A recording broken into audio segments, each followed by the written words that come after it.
Kulikuwa na kimya kizito, kisicho cha kawaida, kimya kilichoziba masikio na kufanya moyo kupiga mapigo bila mpangilio.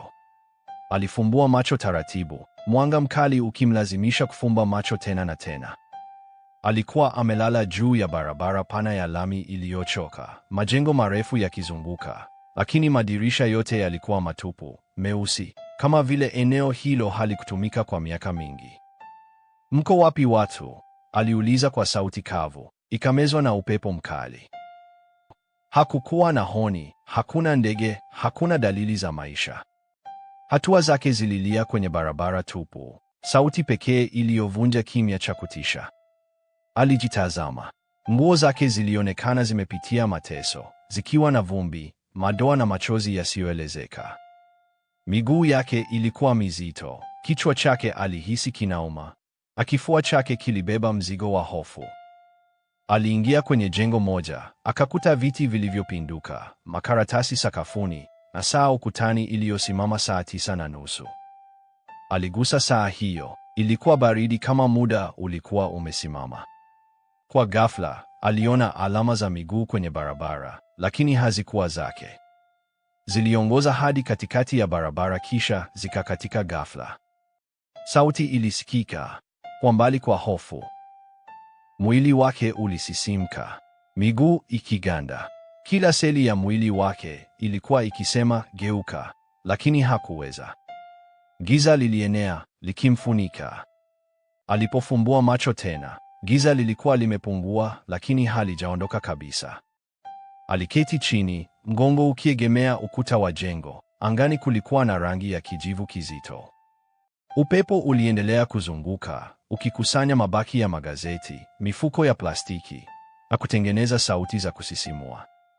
Alijaribu kusoma magazeti alilochukua chini, lakini maandishi yalionekana kubadilika, herufi zikicheza mbele ya macho yake.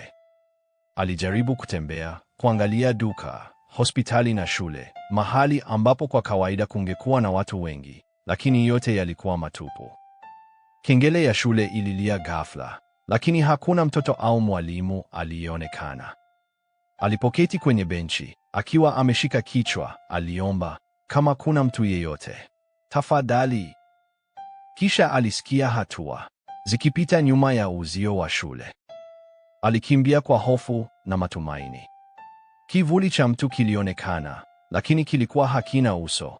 Alikuwa tupu. "Wewe ni nani?" aliuliza. Kivuli kilininyanyua kidole kimoja juu, kisha sauti kali ya kuvuma ilitoka. "Umebaki peke yako." Maneno hayo yalimjaza hofu zaidi.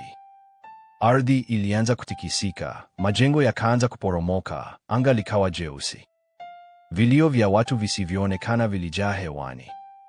Alifunika masikio yake, akiomba kuachiliwa. Ghafla, kila kitu kikanyamaza. Alipoinua kichwa, ulimwengu ulikuwa tupu kabisa. Hakukuwa na majengo, barabara, wala ishara ya maisha. Alikuwa amesimama kwenye ardhi tambarare chini ya anga lisilo na mwisho. Hapo ndipo aligundua, hakukuwa na mtu mwingine. Hakukuwa na ishara ya maisha yoyote duniani. Ulimwengu mzima ulikuwa tumbo la giza, kimya na upweke. Hakuna mtu wa kumsaidia, hakuna kiumbe cha kuongozana naye, hakuna dalili za familia au marafiki. Alitembea polepole, miguu yake ililia kwenye udongo mkavu. Upepo ulivuma ukimzungusha, akasikia tena sauti ile ile, ikimwambia kwa ukali na yenye kutisha, "Umebaki peke yako." Ghafla, kwa macho yake, kivuli kile kilitoweka hewani. Barabara, majengo na ardhi iliyokuwa tupu, yote yalibaki kama hakukuwa na chochote. Na ghafla aliamka kutoka usingizini akiwa na hofu, mwili ukiwa umelowa kwa jasho, na hatimaye aligundua kumbe ile ni ndoto tu. Yale magumu yote aliyopitia, yote yalikuwa ndoto tu na sio maisha halisi. Kama na wewe uliwahi kuota ndoto mbaya hadi ulipoamka usingizini ukashukuru angalau ile ilikuwa ni ndoto tu na sio maisha halisi, basi usisahau kukomenti hapo chini.